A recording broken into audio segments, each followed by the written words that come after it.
Bom dia. Que a graça e a paz do Senhor Jesus Cristo seja em sua vida, no seu lar, em seus negócios. Quero agradecer a Deus por permitir entregarmos nossas primícias a Ele e juntos desfrutarmos de mais um dia dessa palavra que se encontra na carta de Tiago, no capítulo 4, no versículo 6, que diz: Antes, Ele dá maior graça, pelo que diz: Deus resiste aos soberbos, mas dá graça aos humildes. Esta declaração significa que ele abate os orgulhosos e sustenta com sua graça aqueles que têm espírito humilde.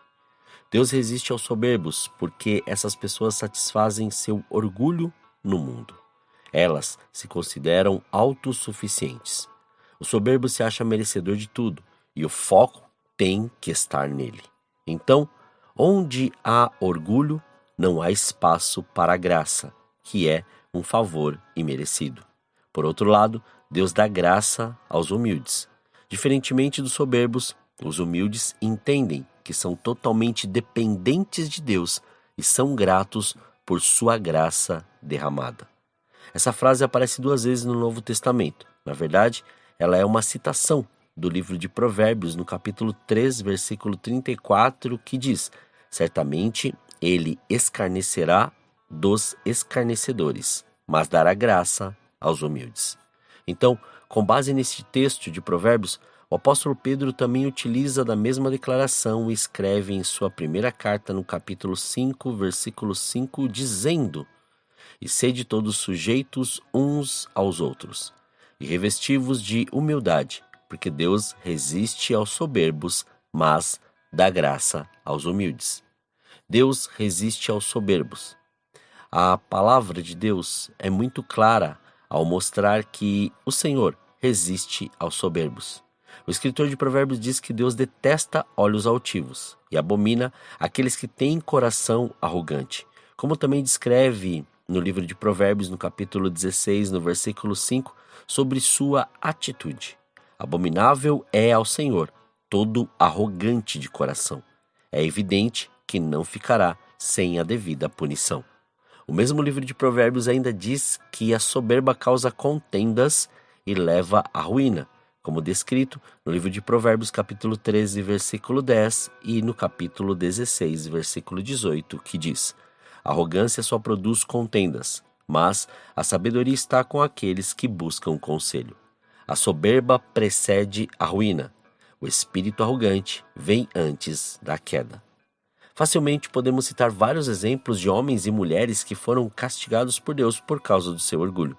Jezabel é um desses exemplos. A esposa do rei Acabe era uma mulher arrogante e má. Ela perseguiu os profetas do Senhor e incentivou a idolatria em Israel. O profeta Elias foi um dos mais perseguidos por ela, mas, no tempo oportuno, o juízo de Deus caiu sobre ela. No final, aquela mulher orgulhosa acabou tendo seu corpo comido por cães. Antes disso, houve também o péssimo exemplo de Nabal, esposo de Abigail. Ele foi completamente soberbo diante de Davi, e seu fim foi melancólico. Um dos casos mais clássicos do Antigo Testamento que mostra que Deus resiste aos soberbos é a história do rei Nabucodonosor. Ele foi avisado por Deus acerca do perigo do orgulho, mas ainda assim caiu nesse grave pecado. O rei do império mais poderoso da época teve seu orgulho abatido ao ser reduzido ao comportamento animal. Mas, diferentemente dos outros 2 casos, Nabucodonosor teve a oportunidade de reconhecer seu erro. No Novo Testamento há também o exemplo de Herodes Agripa I. Ele foi dominado pela soberba e orgulho.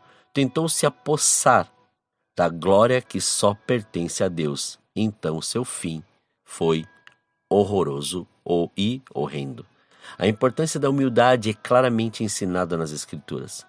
Nas páginas do Antigo Testamento lemos sobre muitas pessoas que verdadeiramente tiveram suas vidas caracterizadas pela humildade. Aqui podemos citar a história de Ana. Ela se humilhou perante Deus e humildemente orou pedindo pela misericórdia e por um milagre divino. Deus ouviu sua oração. Ele tornou a mãe do profeta Samuel. Depois, a mesma mulher estéril ainda foi mãe de outros filhos. No Novo Testamento, vemos que o próprio Senhor Jesus se ocupou em advertir seu povo acerca da necessidade de um espírito humilde. Por mais de uma vez, nos evangelhos, ele falou que aquele que se humilhar será exaltado, e aquele que se exaltar será humilhado. O apóstolo Paulo também é outro grande exemplo de humildade na Bíblia. Sua história de vida testifica que, de fato, Deus resiste aos soberbos, mas dá graça aos humildes. Ele se considerava o principal dos pecadores e o menor dos apóstolos. Ele reconhecia que a graça de Deus era seu grande sustento. Paulo viveu experiências extraordinárias.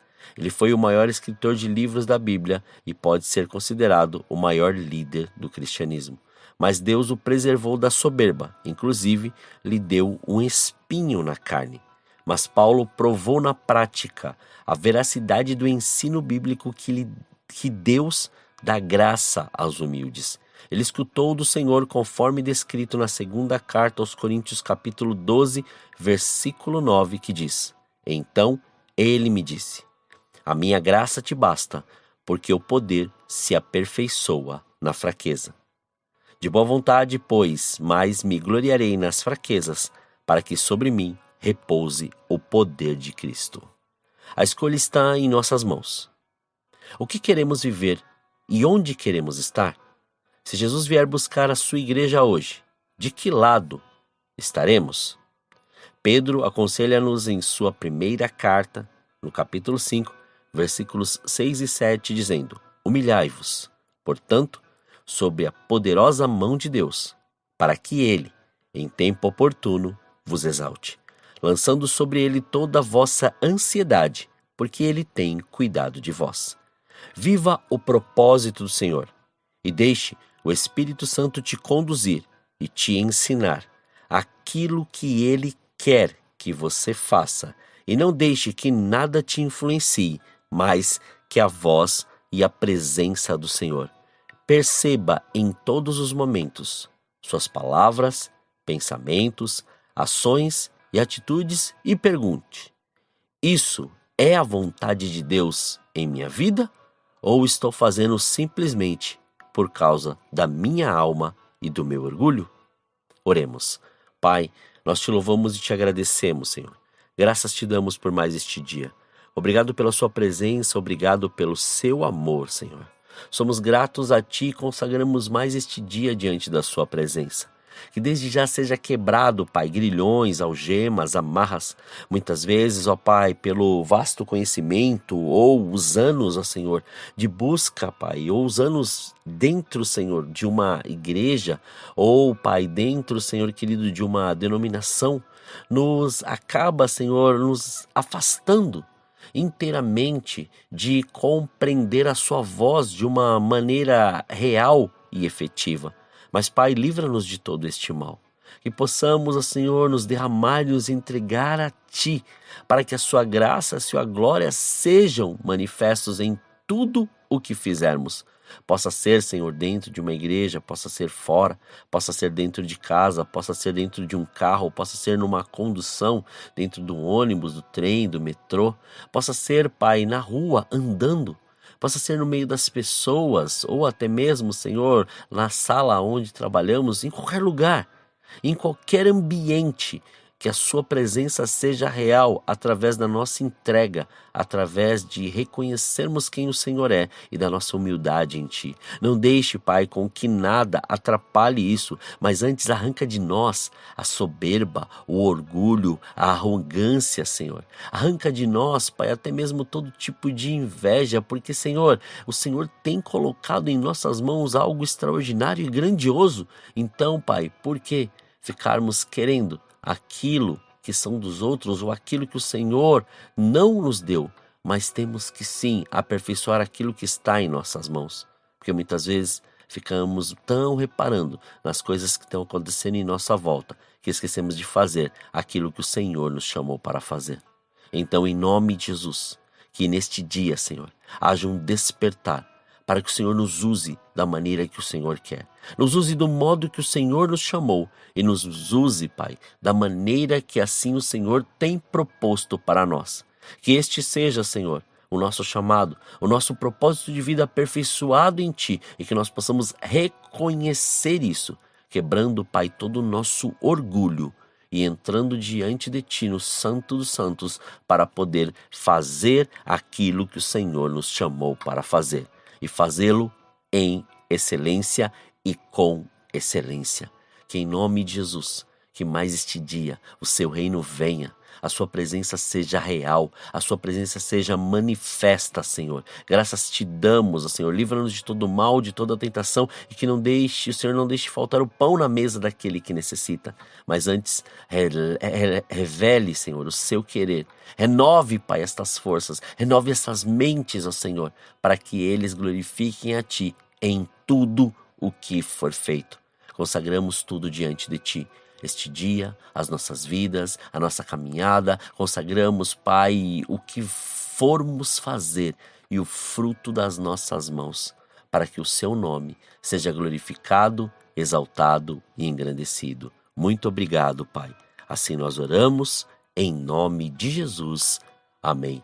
Que você tenha um dia abençoado na presença do Senhor. E quem vos fala é o pastor Leandro Araújo, da Igreja Apostólica Caminho de São Paulo, capital. Deus te abençoe grandemente.